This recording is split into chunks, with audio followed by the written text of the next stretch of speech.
Welcome to this deep dive into database normalization. Today, we'll explore how to take a messy, unstructured table and transform it into a set of well-organized, efficient tables that reduce redundancy and maintain data integrity. We'll walk through the key steps of normalization, 1NF, 2NF, and 3NF, using practical examples, from breaking down repeating groups to eliminating partial and transitive dependencies. By the end, you'll understand not just the theory, but also how to apply normalization in real-world database design. Start by examining your raw table and listing all functional dependencies, identifying each field, any repeating groups, and which attributes depend on which key or keys.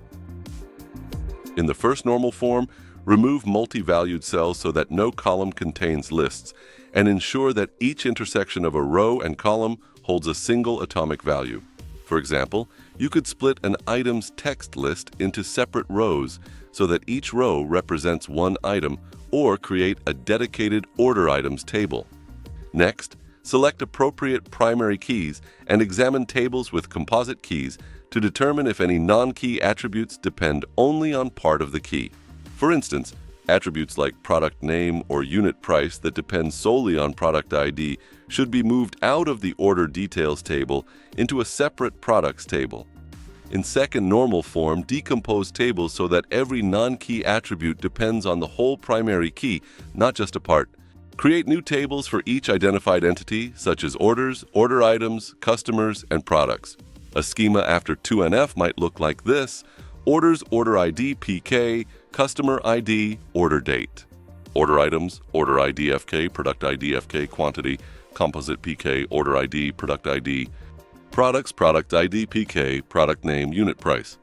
Customers, customer ID PK, name, address. Look for non-key attributes that depend on another non-key attribute, forming a chain of dependencies, A, B, C. If such a transitive dependency exists, move the dependent attribute to its own table keyed by the intermediate attribute. For example, if customer region depends on customer postal code stored with customers, consider creating a separate postal codes table. In third normal form, ensure that every non-key attribute depends only on the table's primary key, with no transitive links remaining. Verify that decomposition is lossless, so joins can reconstruct the original data, and, if possible, maintain dependency preservation.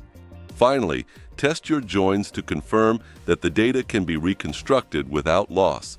Check that important constraints and foreign keys are retained, and ensure that performance trade-offs are acceptable. Document the new schemas, keys, and the rationale behind each decomposition. Before, unnormalized, orders, order ID, order date, customer name, customer address items, where items contains a list of product quantity pairs.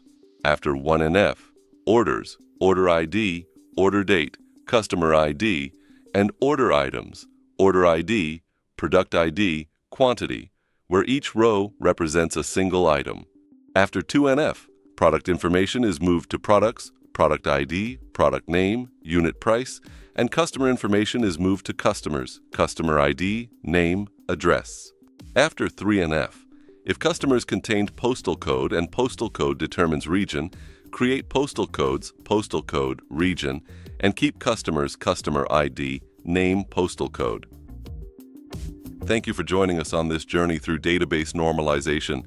We've seen how normalizing a table, making values atomic, removing partial dependencies, and eliminating transitive dependencies creates smaller, related tables with clear keys and relationships.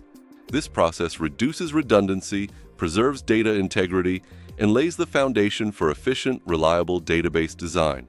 Remember, while normalization is essential, balancing it with performance needs is key. Apply these principles carefully, and your databases will be both clean and powerful.